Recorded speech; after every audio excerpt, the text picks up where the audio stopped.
Barrister Asaduzzaman Fuad, আপনার কাছ থেকেই শুরু করি আমরা। সরকার অভিযোগ করছে বিরোধী দল সংবিধান সংস্কারের নামে সরকারের যে উন্নয়ন কর্মকাণ্ড সেই উন্নয়ন কর্মকাণ্ডকে বাধাগ্রস্ত করছে। প্রধানমন্ত্রী তারেক রহমান স্বয়ং তিনি গতকাল এক জনসভায় বলেছেন টাঙ্গাইলে যে বিরোধী দলের উপরেই স্বৈরাচারের ভূত চেপে বসেছে কিনা, এ ধরনের প্রশ্ন এসেছে। আর অন্যদিকে আপনারা বলছেন, বিরোধী দলগুলো বলছে যে সরকার এই সংস্কারের অঙ্গীকার থেকে সরে এসেছে বা প্রতিশ্রুতি ভঙ্গ করছে। এই সরকার তো বারবার বলছে, সরকারের পক্ষ থেকে বলা হয়েছে, আজকে চিফ হয়ে বলেছেন প্রধানমন্ত্রী তারেক রহমান, তিনি বলেছেন যে জুলাই সনদের প্রতিটি অক্ষর, প্রতিটি শব্দ, প্রতিটি লাইন অক্ষরে অক্ষরে পালন করা হবে, প্রতিশ্রুতি অনুসারে বাস্তবায়ন করা হবে। সংকটটা কোথায়? আমরা এই এই যে আস্থার সংকট, এই আস্থার সংকটটা কোথায়, বের হওয়ার উপায় কি? ধন্যবাদ। প্রথম কথা হচ্ছে যে ওয়েস্টমিনিস্টার পলিটিক্সে বিরোধী দল কখনো স্বৈরাচার হতে পারে কিনা এটা সম্ভবত পারহ্যাপস এই প্রথমবার শুনলাম আর কি। যার কাছে ক্ষমতা নাই সে বিরোধী দল, সে স্বৈরাচার কিভাবে হয়? হিস্টোরিক্যালি অথরিটেরিয়ান রেজিম কায়েম করে কে? স্বৈরশাসক হচ্ছে সরকারি দল। সো টেকনিক্যালি স্টেটমেন্টটা হচ্ছে ডেমোক্রেসির সাথে ফান্ডামেন্টালি ফ্লড। আপনি বিরোধী দলের পারফরমেন্স নিয়ে সংসদে অবশ্যই প্রশ্ন রেজ করতে পারবেন যে জনগণের যেই প্রত্যাশা, সরকারি দলকে যেই লেভেলে জবাবদিহিতা করা দরকার, অ্যাকাউন্টেবল করবার জন্য যে পাবলিক বিষয়গুলোকে নোটিসে এনে বিতর্ক করা দরকার, সেগুলো তারা করতে পারছে কিনা সেটা নিয়ে অবশ্যই বিরোধী দলের সমালোচনা করবার সুযোগ আছে। কিন্তু বিরোধী দল স্বৈরাচার হওয়ার তো টেকনিক্যালি কোনো গ্রাউন্ড নাই এবং ক্ষমতাও নাই। এটার প্রেক্ষাপটটা বলেছেন, তিনি বলেছেন যে এর আগে যখন বিএনপি সরকার ক্ষমতায় আসে তখন সেই সময়কার যে বিরোধী দল আওয়ামী লীগ, তারা বলেছিল যে এই সরকারকে তারা একদিনও শান্তিতে থাকতে দেবে না। সেই প্রসঙ্গ টেনেই তিনি প্রধানমন্ত্রী বলেছেন যে সেই দলের প্রেতাত্মা ভর করেছে কিনা, এই ধরনের কথা তো কেউ বলে নাই। প্রশ্ন হচ্ছে যে তারা রাজপথে খুবই স্মল স্কেলে 2-3টা ডেমনস্ট্রেশন করেছে, পাবলিক মিটিং করতেছে, ইনডোর, টেনে হেঁচড়ে নামাবো, একদিনও শান্তিতে থাকতে দেব না, হরতাল অবরোধ, সরকারকে পদত্যাগ করতে হবে, এই ধরনের স্টেটমেন্ট কেউ বলে নাই আর কি। তারা এটা বলছে যে সংসদের বাইরেও তারা একটা আন্দোলন করবে। এই আন্দোলনটা আমি বুঝছি, আমি যেটার সাথে আমি প্র্যাকটিস করতেছি সেটা হচ্ছে মতামত তৈরি করার ব্যাপারে, যে সরকার যেখানে ফেল করছে তাকে তো একটা জবাবদিহিতার মধ্যে তাকে কন্টিনিউয়াসলি রাখতে হবে। সরকার একটা ব্রুট মেজরিটি নিয়ে আসছে, তাকে আপনার কন্টিনিউয়াসলি পারসিস্টেন্টলি প্রেশার ক্রিয়েট করতে হবে যে আপনার প্লেজ কী ছিল, আপনার ইলেকশন ম্যানিফেস্টো কী ছিল, আপনার 31 দফা কী, আপনি জুলাই সনদ বাস্তবায়ন করবেন বলেছেন, আপনি করছেন না কেন, কারেন্ট যে ক্রাইসিসগুলো আছে সেগুলো নিয়ে। তো সেটা করবার তো একটা ডেমোক্রেটিক স্পেসে এটা অ্যাবসলিউটলি এসেনশিয়াল। এখন ফান্ডামেন্টাল কোশ্চেন হচ্ছে যে আপনার সরকার যেটা বিরোধী দল থেকে চাচ্ছে আর যেটা বিরোধী দল বলছে, সমস্যাটা কোথায়? দেখেন, ইলেকশন ম্যানিফেস্টোতে প্রত্যেকটা পলিটিক্যাল পার্টির নিজস্ব ম্যানিফেস্টো আছে, কিন্তু জুলাই সনদের ব্যাপারে কিন্তু নিজস্ব কোনো দলের কোনো ম্যানিফেস্টো নাই। সবাই এক কথায় বলেছে জুলাই সনদ বাস্তবায়ন করা হবে না। কিন্তু আমার কাছে কিন্তু এই যে নির্বাচনী ইশতেহার 2026 সবার আগে বাংলাদেশ বিএনপির ম্যানিফেস্টো আছে, সেখানে কিন্তু ক্লিয়ারলি তারা বলছে যে, আমি পড়ে দেখেছি যে ক্লিয়ারলি বলছে যে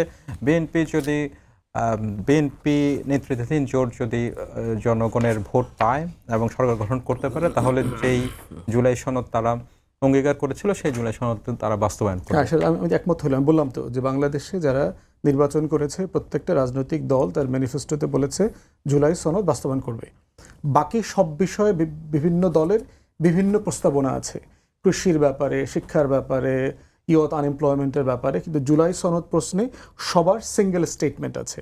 তাহলে প্রশ্ন হচ্ছে জুলাই সনদটা যেভাবে আমরা স্বাক্ষর করলাম, যেইভাবে বাস্তবায়ন করা হবে বলে গণভোটে আমরা সম্মতি নিলাম, সেইভাবে বাস্তবায়নটা হচ্ছে না কেন? এটা করে ফেললে যেটা হতো, সরকারের কাজ কমে যেত তো।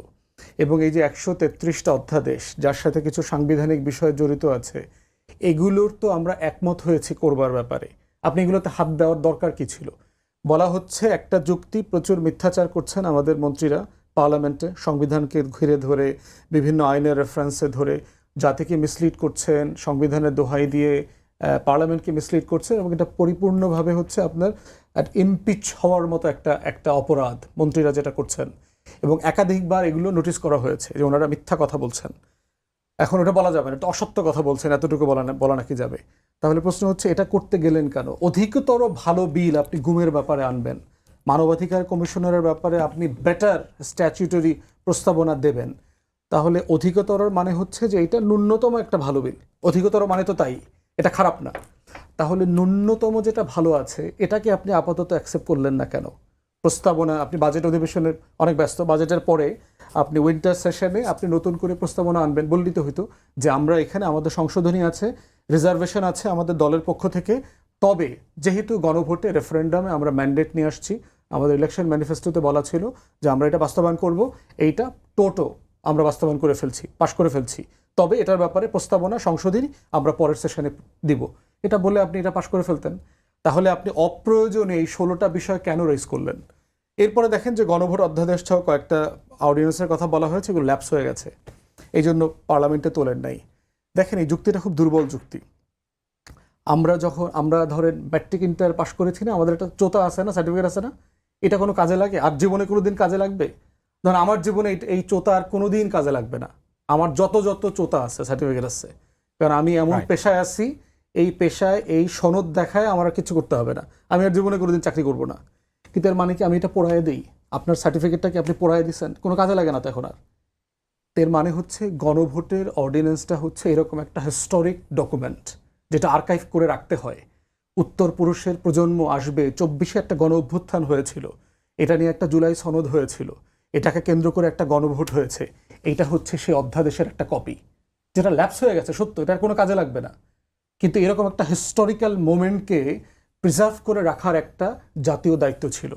তো যে যুক্তি দিয়ে বলা হচ্ছে যে অধ্যাদেশটা আসলে প্রয়োজন নেই, অধ্যাদেশ যদি ল্যাপস হয়ে যায়, জুলাই সনদ কি ল্যাপস হয় কিনা? না, তা হবে না, ওটা তো অন্য আলোচনা। তো ওটা অন্য আলোচনা, বাট বলছি যে 4টাতে আপনি বলছেন ল্যাপস হয়ে গেছে বলে আপনি রেটিফাই করলেন না, খুবই দুর্বল যুক্তি। তাই আমরা বলছি জুলাই সনদের যেই জায়গাগুলো সরকার র্যাটিফাই করলো না, যেই যুক্তিতে করলো না, এই যুক্তিটা কনভিন্সিং না। যেহেতু আমরা এটা সাইন করেছি, যেহেতু এখানে গণভোট হয়েছে এবং অধ্যাদেশ হয়েছে বিএনপির পরামর্শে, এই অর্ডিন্যান্সটা তো বিএনপির পরামর্শে গণভোটে গেছে, এই প্রসেসের মধ্য দিয়ে লিগালি পরামর্শ নেওয়া হয়েছে বড় বড় আইনজীবীদের সাথে, যেই কনসালটেশনটা বিএনপি অ্যাপ্রুভ করেছে, অনুমোদন দিয়েছে যে হ্যাঁ এই প্রসেসে হতে পারে।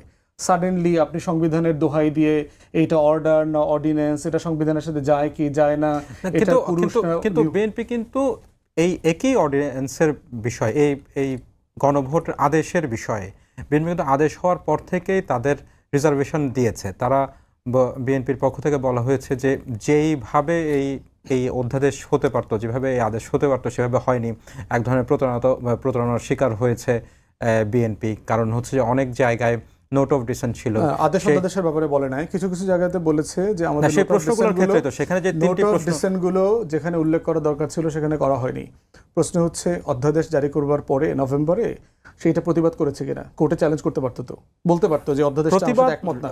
রাজপথে করেছে না, আমরা সংবাদ দেখিয়েছি, তেমন কিছুই করে না। আমি তো কমিশনের মিটিংয়ে রেগুলার উপস্থিত ছিলাম, বিএনপি নেতৃবৃন্দ ডেলিগেশনের পরামর্শেই এই টোটাল লিগ্যাল প্রসেসটা ফলো করা হয়েছে। কিভাবে করা হবে, কিভাবে গণভোটে যাওয়া হবে, এর প্রত্যেকটা কাজের সাথে বিএনপির অনুমোদন জড়িত। না, আমি তো বলছি যে এইটি বিএনপির পক্ষ থেকে স্পেসিফিকভাবে বলতে গেলে সাউদ্দিন সাহেবের পক্ষ থেকেই বলা হয়েছে, যখন একটা মতে আসা যাচ্ছিল না যে কিভাবে জুলাই সনদ বাস্তবায়ন হবে, তখন এই গণভোটের প্রসঙ্গটি আসে। সেটিতে কোনো দ্বিমত নেই, কিন্তু যেভাবে করে এই আদেশটি দেওয়া হয়েছে সেটির বিষয়ে কিন্তু বিএনপির বরাবরই এক ধরনের দ্বিমত ছিল। তাহলে এটা মিলছে না তো। আপনার পরামর্শই একটা প্রসেসের ব্যাপারে আমি একমত হলাম, হওয়ার পরে আপনি আবার বলছেন যে এটা আসলে ঠিকভাবে করা হয়নি, তাহলে তো কন্ট্রাডিকশন হইল।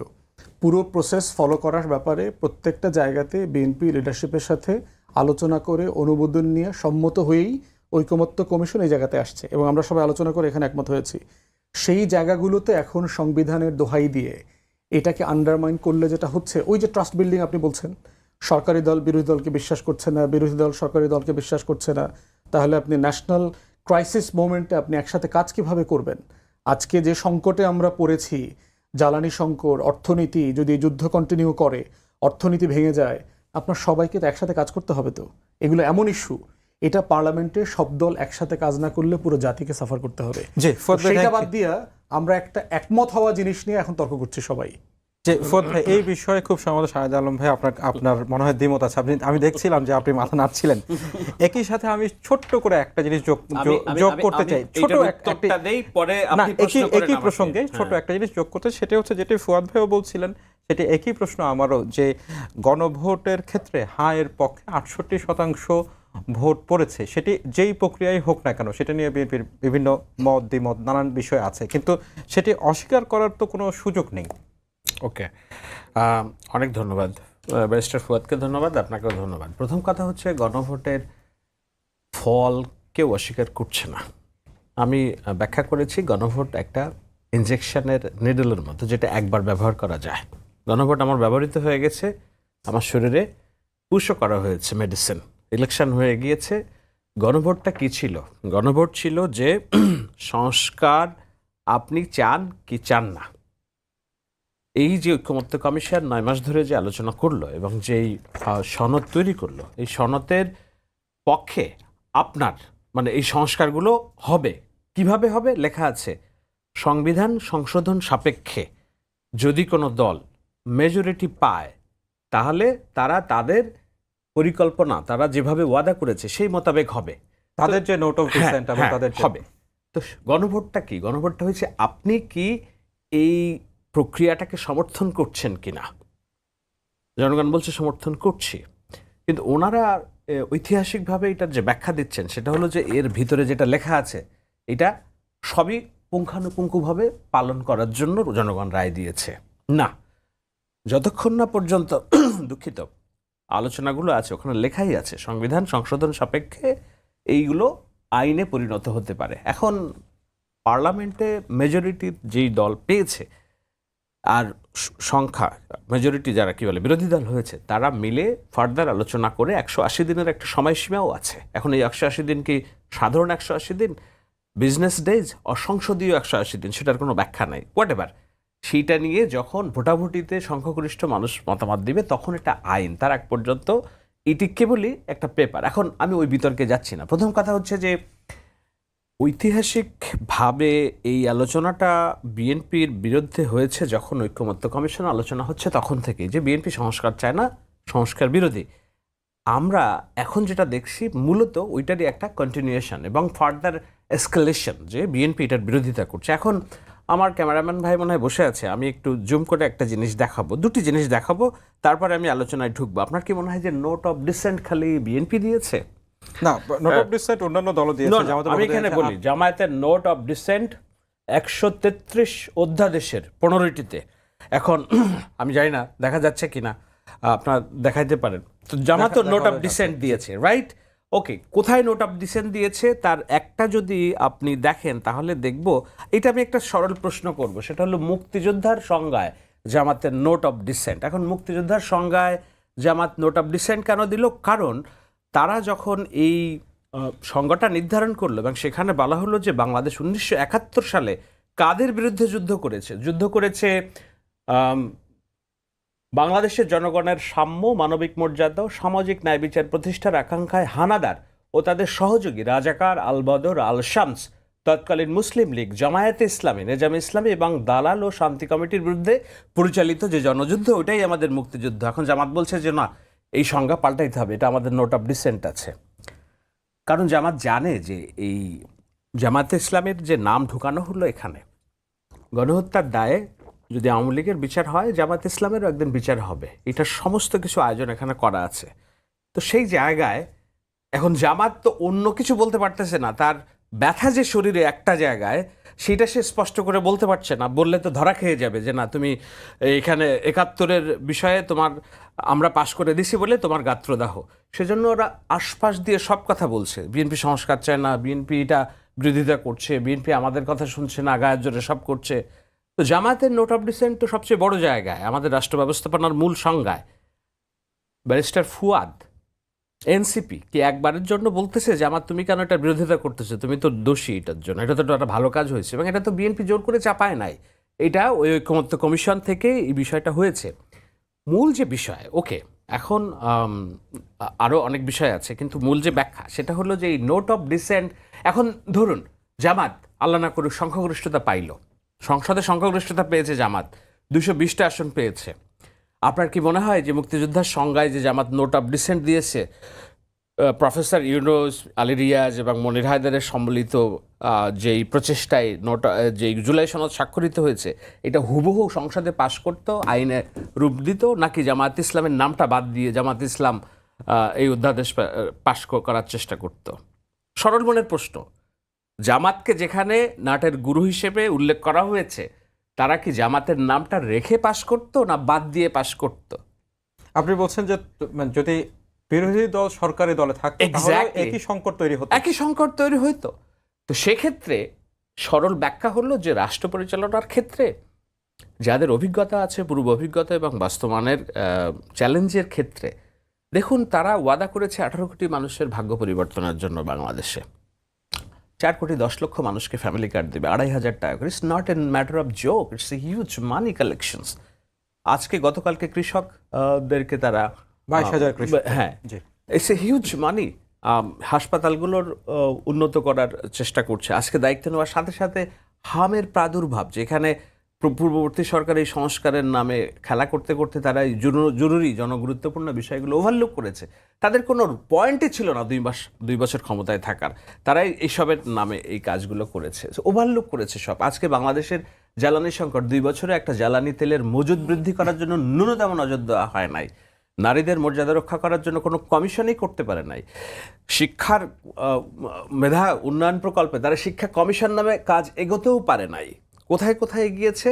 এই যে সংবিধান এবং অন্যান্য বিষয়ে একটা নির্বাচিত গণতান্ত্রিক সরকারকে জনগণের মেজরিটিতে যারা সুপারম্যান হিসেবে ভোট দিয়ে জনগণের ভাগ্য পরিবর্তনের জন্য চিন্তা করছে, তাদের হাত পা কেটে ফেলার যে তড়িঘড়ি, সেখানেই এই সংস্কার। আমি তো আগেই বলেছি, বাংলাদেশ রাষ্ট্রের সামনে যে একটা বড় ভয়, টেনশন, যে একটা রাষ্ট্র ডানপন্থী রাজনীতির খপ্পরে পড়তে যাচ্ছে, সেই দিকে একটা লাইন তারা লেখে নাই। লিখেছে নারীদের মনোনয়ন দিতে হবে 5%। জামাত একজনকেও দেয় নাই। আপনারা কি জামাতকে কৈফিয়তের মধ্যে আনতে পেরেছেন? যে কেন আনতে পারেন না? আপনি জুলাই সনদে স্বাক্ষর করেছেন, আপনি কেন মানেন নাই?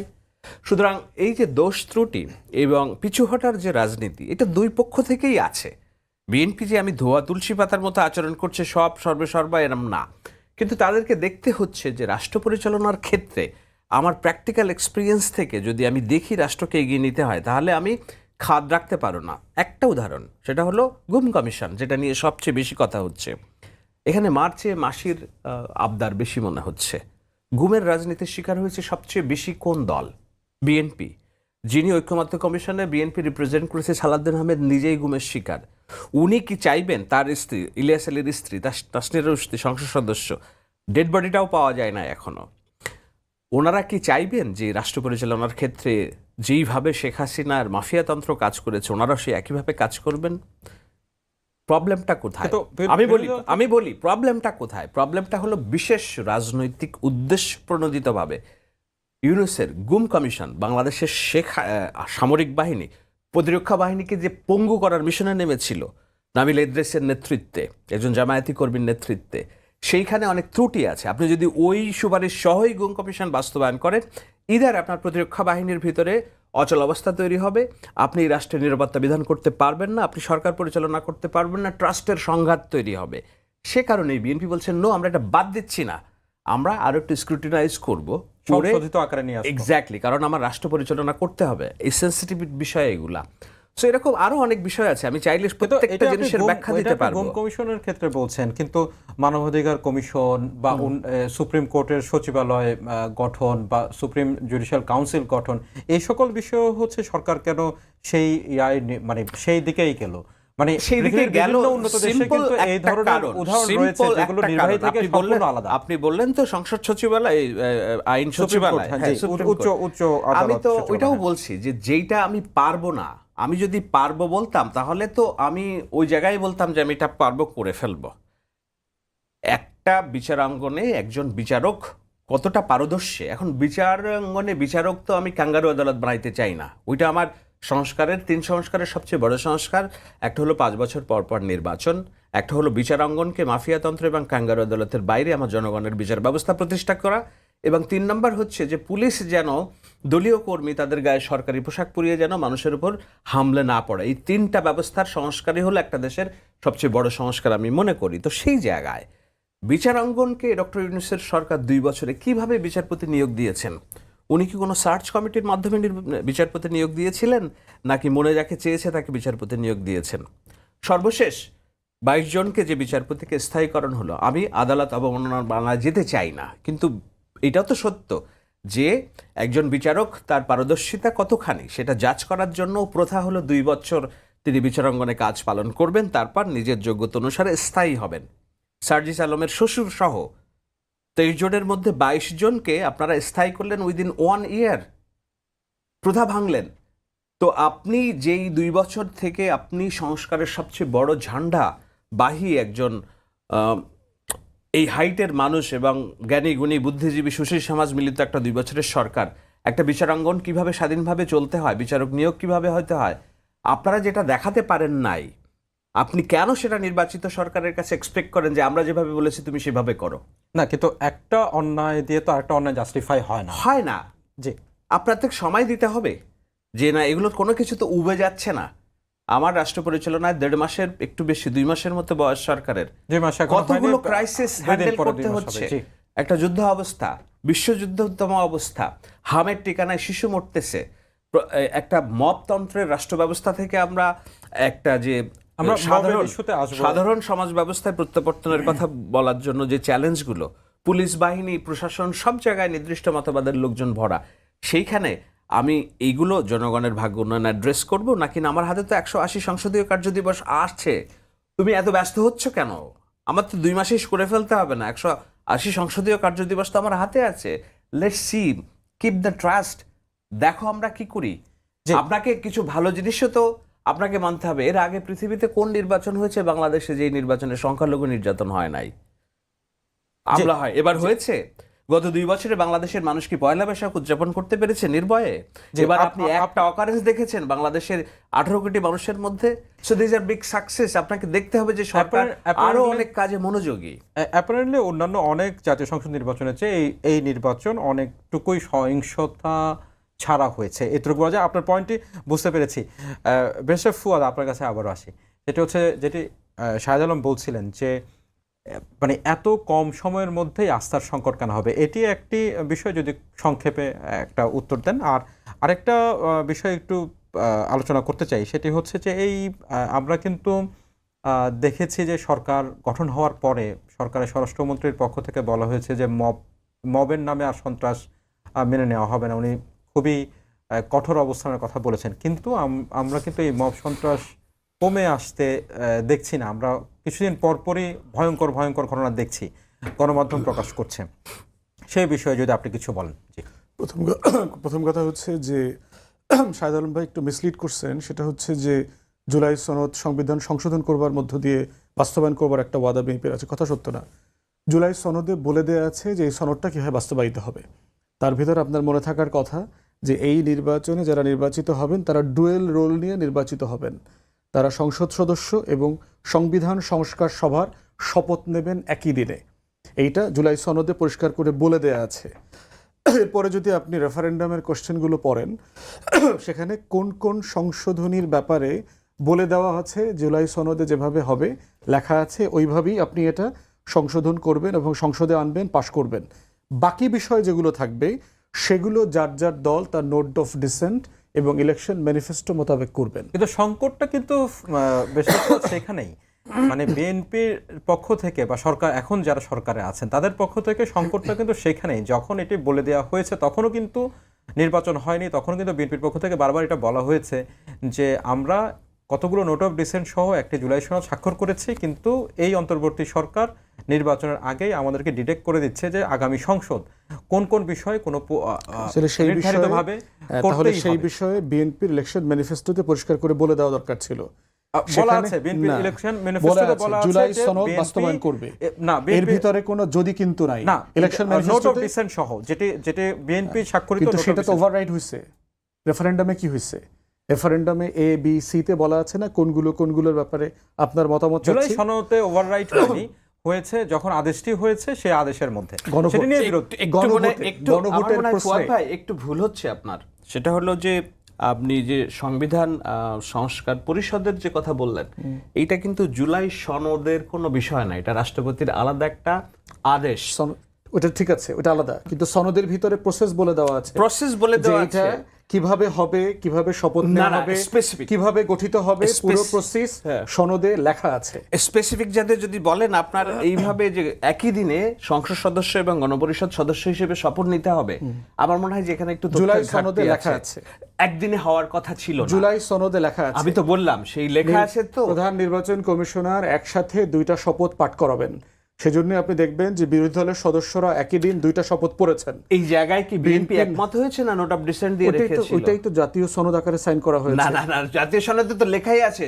তবে যদি কোনো রাজনৈতিক দল সংখ্যাগরিষ্ঠতা এটা পায়, এটার ব্যাপারে কোনো নোট অফ অবশ্যই আছে, এটা আছে, না হলে কেন তারা একই দিন দিবে না? আমি আপনাকে স্পষ্ট দেখাই যে আমাদের গণভোট আদেশ আর জুলাই সনদ বাস্তবায়ন আদেশ এটা কমপ্লিটলি দুইটা ভিন্ন বিষয়। এটাই হলো constitutional problem, it's a political decision. একটা রাষ্ট্র তার জনগণের 70% ভোট দিয়ে একটা জিনিস বাস্তবায়নের ম্যান্ডেট দিয়েছে, এইটাকে আপনি সংবিধানের মাধ্যমে হালাল না অথবা হারাম, এই জাজমেন্টটা একটা ভুল জাজমেন্ট। কিন্তু আপনি তো এটাও আপনাকে দেখতে হবে যে সাংবিধানিক প্রসেসে রাষ্ট্রের সার্বভৌম ক্ষমতার মালিক জনগণ, এবং জনগণের অভিপ্রায়ের রূপটা হলো যে সংখ্যাগরিষ্ঠ প্রতিনিধিত্ব। সেই সংখ্যাগরিষ্ঠ প্রতিনিধিত্ব হিসেবে বিএনপি তো 20টা আসন এখানে দুইটা প্যারালাল না, এটা সত্য না। এখানে দুইটা প্যারালাল ম্যান্ডেট আছে। যেমন ধরেন আপনাকে একটা কলা খেতে দিলাম, একটা আম খেতে দিলাম, আপনি যদি বলেন যে ফলগুলো কেমন লাগলো, মিষ্টি লাগছে কিনা, দুইটাকে আপনি এক কথায় মিষ্টি বলতে পারবেন? দুইটা ফলের টেস্ট কিন্তু মিষ্ট, কিন্তু কলার মিষ্টতা এবং আমের মিষ্টতা একরকম মিষ্টতা না। অতএব দুইটা প্যারালাল ম্যান্ডেটে জনগণ এখানে মতামত দিয়েছে। এবং ভোটের পার্সেন্টেজ দেখেন, প্রায় 5 কোটি একই মানুষ। উদাহরণ কিন্তু বেশে ফুয়াদ এই যে গণভোট, সেই গণভোটের ক্ষেত্রেও বলা যায় যে সেখানে যে এই একটা জায়গায় আমি আপনাকে একটু থামাই, একটা জামাই কোথায় সমস্যাটা হচ্ছে ওই দিন আমি ব্যারিস্টার শাহরিয়ার সাথে যখন কথা বলেছি, উনি আমাকে জোর দিয়ে বললেন যে এই জুলাই সনদ এইটাই আইন। কিন্তু আপনি নিজেও জানেন যে সনদটা আইন না, সনদটা হচ্ছে জনগণের একটা মতামত যে আমরা হিউজ ম্যান্ডেট, সামাজিক সংবিধানের উপরের ম্যান্ডেট। আপনি যতক্ষণ না পর্যন্ত সংসদে সংখ্যাগরিষ্ঠতা মানুষের ভোটাভুটিতে এটি পাস না করছেন ততক্ষণ পর্যন্ত ইটস নট এ ম্যান্ডেট। তাহলে তো 72-এর সংবিধান মানে ফেলে দিতে হবে। তো কোন সংসদে 72-এর সংবিধান পাস হয়েছে? কোন নির্বাচিত সংসদে 72-এর সংবিধানটা পাস হয়েছে? না, এটা যুদ্ধ, শাহেদ ভাই, যুদ্ধ, গণ অভ্যুত্থান, বিপ্লব, এর থেকে কোনো পলিটিক্যাল বড় ম্যান্ডেট হইতে পারে না। ঠিক আছে, এই জন্য আপনি একটা মানে সংবিধান যুদ্ধের জন্ম দেয় না, সংবিধান গণ অভ্যুত্থানের জন্ম দেয় না, সংবিধান বিপ্লব করে না, বিপ্লবীরা সংবিধান তৈরি করে। তো আমাদের 90-এর গণ অভ্যুত্থানের পর কি আমরা সংবিধান বাতিল করে ফেলেছিলাম নাকি? ওটা তো একমত হয়নি। আপনি তো ওই প্রসেসে যান নাই। কিন্তু 24-এর গণ অভ্যুত্থানে আমরা ওই প্রসেসে গেছি না, এবং পলিটিক্যাল কনসেনসাসের মধ্য দিয়ে গেছি। ঠিক আছে, ওই কনসেনসাসে সংবিধান ফেলে দেওয়া, বাতিল করা, এসব কোনো কথা বলা হয়নি। এখানে আমার একটি প্রশ্ন, সেটা হচ্ছে যে যখন জুলাই সনদটি তৈরি করা হয়েছে, সেটি তো এক রাজনৈতিক দলগুলোর মধ্যে এক ধরনের রাজনৈতিক চুক্তি, সামাজিক চুক্তি। সেটি বাস্তবায়ন করার জন্য তো আপনার নির্বাচন হতে হবে, তার মানুষের জনপ্রতিনিধি সরকার গঠন করতে হবে এবং তারাই বাস্তবায়ন করবে। বাস্তবায়নের হওয়ার আগ পর্যন্ত এই সামাজিক চুক্তিকে আমরা আইন কিভাবে বলি? এটা হচ্ছে আইনেরও ঊর্ধ্বে। মানে যুদ্ধটা কি, যেমন ধরেন আমাদের 71-এর মুক্তির লড়াই, এই লড়াইটা কি পাকিস্তানের সংবিধানের ভিত্তিতে হয়েছে? মুক্তির লড়াই কি কোনোদিন সংবিধান মেনে হয়? এরশাদের সময় তো একটা সংবিধান ছিল না, তাহলে 90-তে গণ অভ্যুত্থান হলো কিভাবে? বাংলাদেশের মুক্তিযুদ্ধের সাথে মানে 24-এর গণ অভ্যুত্থানকে আপনি বাংলাদেশের মুক্তিযুদ্ধ একটি জনযুদ্ধ, প্রত্যেকটা লড়াই আরেকটি গণ অভ্যুত্থান, প্রতিটা লড়াইকে মিলানো কি ঠিক হবে কিনা? এটা মিলানো ঠিক হবে এই কারণে একটা জাতির মুক্তির লড়াইয়ে কন্টিনিউয়াসলি একটা এক্সটেনশন থাকে। একটা জাতির মুক্তির লড়াই কোনো বেঞ্চমার্কে থেকে যায় না। এটা শত শত বছরের আমার মুক্তির লড়াই আছে। এটা শুধু 71 সালে একটা যুদ্ধ হয়েছে, 71-এর আগেও এই এলাকার হাজার হাজার মানুষ স্বাধীনতার জন্য, মুক্তির জন্য, অধিকারের জন্য জীবন দিয়েছেন। 190 বছরের ব্রিটিশ বিরোধী আন্দোলন করে নাই এই এলাকার মানুষরা, যুদ্ধ করে নাই, জীবন দেয় নাই, দিয়েছে তো। তাহলে প্রশ্ন হচ্ছে, একটা মুক্তির লড়াইতে আপনি দাড়ি টানতে পারবেন না, এটা শেষ। এটা একটা এক্সটেনশন প্রত্যেকটা, এবং প্রত্যেকটাকে ইন্ডিভিজুয়ালি তার জায়গা থেকে রেসপেক্টফুলি নিতে হবে আমাদেরকে।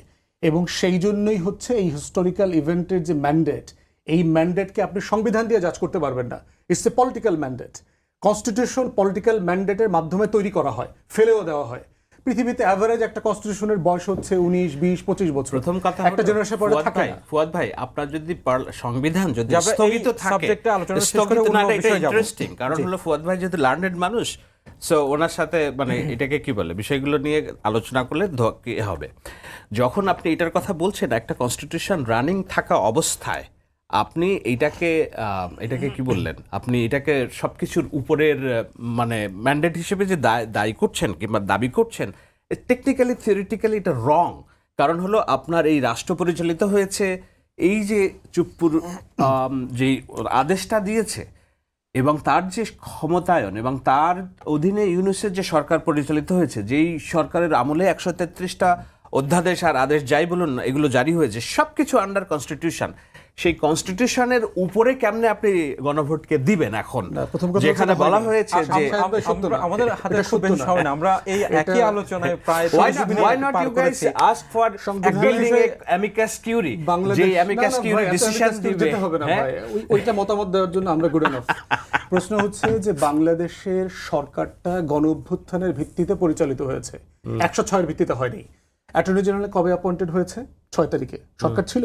অ্যাটর্নি জেনারেল কিভাবে অ্যাপয়েন্টেড হয়? কনস্টিটিউশনে লেখা আছে না, 64 বলে দেওয়া আছে না যে প্রধানমন্ত্রীর পরামর্শ করে প্রেসিডেন্ট অ্যাপয়েন্ট করবেন। ওই দিনকার কি প্রধানমন্ত্রী ছিল 6 তারিখে? ওই যে 106 তো ছিল, 106 তো 8 তারিখে আসছে। ডক্টরিন নেসেসিটি ছিল। 106 তো 8 তারিখে আসছে। তাহলে অ্যাটর্নি জেনারেল অ্যাপয়েন্টেড হলো কিভাবে? 106 এর যে শুনানি হয়েছে এটা কোথায় হয়েছে? না, কিন্তু ওই একটি ঘটনা দিয়ে তো আপনি মানে 8 তারিখের পরের যে ঘটনা পরম্পরা, প্রত্যেকটা ঘটনাকে আপনি অসাংবিধানিক বলতে পারেন না। না, সংবিধান সম্মত। এটা হলো গণ অভ্যুত্থানের অভিপ্রায় হয়েছে, সংবিধান দিয়ে হয় নাই। যেমন ধরেন সংবিধান মোতাবেক তো শেখ হাসিনা এখনো প্রাইম মিনিস্টার। শেখ হাসিনা বলছেন আমি তো রিজাইন করি নাই। মানে শেখ হাসিনা বলছে, আপনি তার বক্তব্য শোনেন নাই যে আমি রিজাইন করি নাই? যে চুপ্পু বলছে কিনা যে আমার কাছে কোনো পদত্যাগপত্র দেওয়া হয়নি? তাহলে যিনি পদত্যাগ করেছেন, যার কাছে দেওয়া হয়েছে বলে দাবি করা হয়েছে, দুইজনই বলেছেন যে এই ঘটনাটা ঘটে নাই। তাহলে প্রধানমন্ত্রী কে?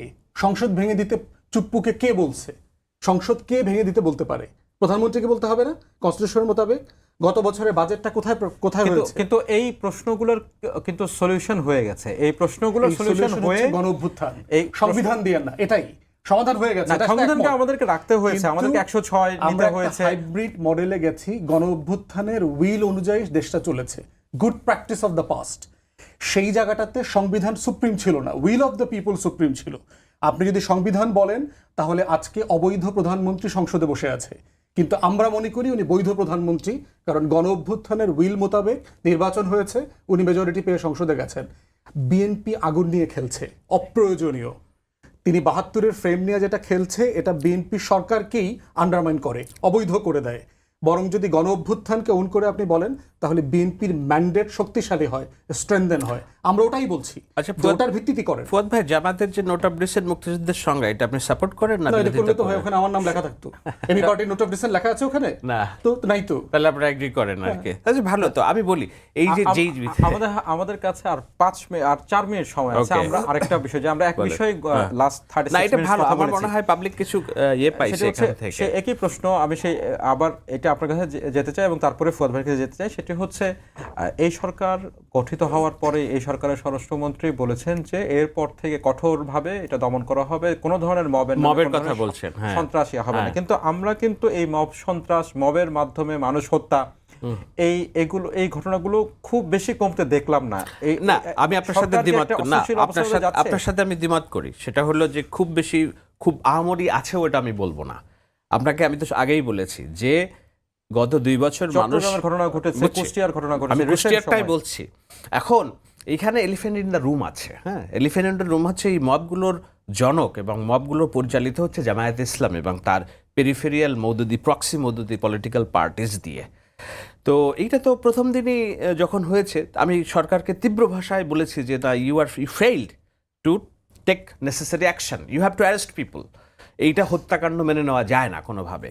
তো দেখা যাচ্ছে যে এখন যখন রিপোর্ট প্রকাশিত হচ্ছে, এবং ওই দিনে বলেছি যে আপনি যদি ইউনূস সরকারের আমলে 200-250 মবের ন্যাচার আপনি জাজ করেন, তাহলে দেখবেন এর এভরি ওয়ান পেছনে মাজার ভাঙা থেকে শুরু করে, বিশেষত মাজার ভাঙা হত্যাকাণ্ড, জামাত শিবির আছেই। তখনও পর্যন্ত প্রমাণিত হয় নাই যে জামাত শিবির আছে।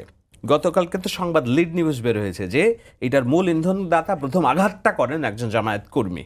তো এখন আমি তো বলেছিলাম যে জামাত যদি মাজার সংস্কৃতি রক্ষার জন্য এই হত্যাকাণ্ডের বিরোধিতা করে সরকারকে চাপে ফেলার জন্য ঢাকা শহর অচল করে দেয়, আমি ব্যক্তি শাহেদ আলম যতই জামাত বিরোধিতা করি না কেন, আমি জামাতের মিছিলের সমগ্রভাবে দাঁড়িয়ে আমি বক্তৃতা করবো এবং জামাতের মিছিলের একটা পার্ট হব। আমি দেখবেন জামাত চুপ, ঢাকা শহরের মবস্টাররা চুপ, ডাকসু মাকসু রাকসু পাকসু আম্মার জাম্মার সব চুপ, কারণ this is orchestrated mob created by them. এখন এইটা সরকারের ব্যর্থতা কেনা? ইয়েস, কারণ সরকার জামাত ইসলামকে চেতাইতে চায় না।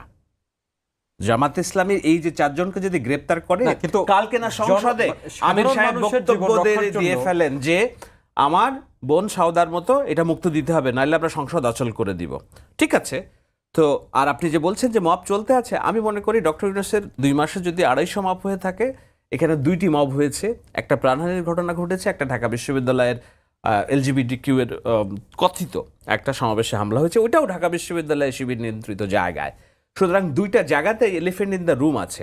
আমার মনে হয় গভর্নমেন্ট একটু nervous how to deal the elephant in the room. Jamaat কেন ইসলাম নার্ভাস? আপনি কিন্তু শেষ করতে হবে। নার্ভাস এই কারণে যে তারা তো ওই অস্থিতিশীলতার রাজনীতি চায় না, তারা চায় বিরোধী দলকে আস্থায় নিয়ে রাজনীতি করতে। এখন যেই কথা আমি পিঠ চাপড়ে বলতে পারি, আপনাকে রুমে ডেকে নিয়ে বলতে পারি যে স্টপ দিস, সেইটার জন্য হার্শ অ্যাকশনে আমি যাব কি না, এটা গভর্নমেন্টের একটা পলিটিক্যাল ডিসিশন। যদি জামায়াত কিন্তু সেই সংস্কার জায়গায় কি এবং সরকার অন্যান্য প্রশ্নের জায়গায় তারা যদি গভর্নমেন্টকে সহযোগিতা না করে, হয়তো কোনো একদিন তারা হার্শ অ্যাকশনে যাবে, তবে এখনো পর্যন্ত তারা কিন্তু আমার প্রশ্ন হচ্ছে সেই হয়তো সময়ের জায়গায় জনসাধারণের যদি জীবনের হুমকি হয়, আইনশৃঙ্খলা পরিস্থিতি ব্যাঘাত ঘটে, কিন্তু পার্টিকুলার একটি রাজনৈতিক দলকে আস্থার মধ্যে রাখার জন্য যদি সরকার সেই ব্যবস্থা না নেয়, এইটা এক ধরনের ব্যর্থতা না সরকারের? ব্যর্থতা তো আপনি বলতেই পারেন, মানে সরকারের যখন দায়িত্বে তখন তো তাকে প্রত্যেকটা হত্যাকাণ্ডের দায় নিতে হবে, এটা তো কোনো ব্যতয় নাই।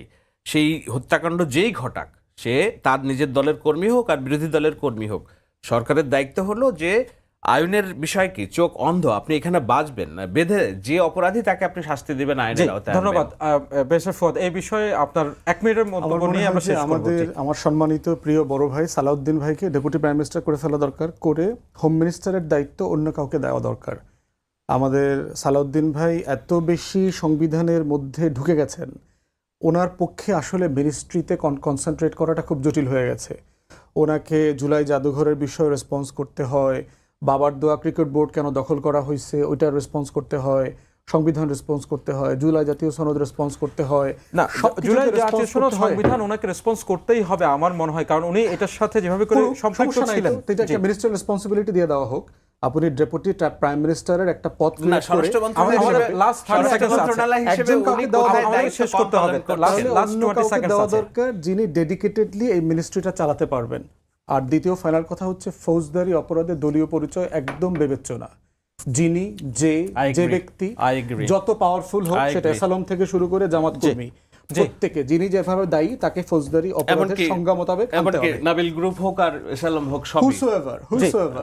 এখানে পয়েন্টটি পরিষ্কার, মানে এই ক্ষেত্রে ব্যারিস্টার ফুয়াদ এবং আপনার মধ্যে একদম একই একদম, মত, একদম। যেই হোক না কেন সেই এই যে কোনো সহিংসতার বিরুদ্ধে অবস্থান নিতে হবে সরকারকে।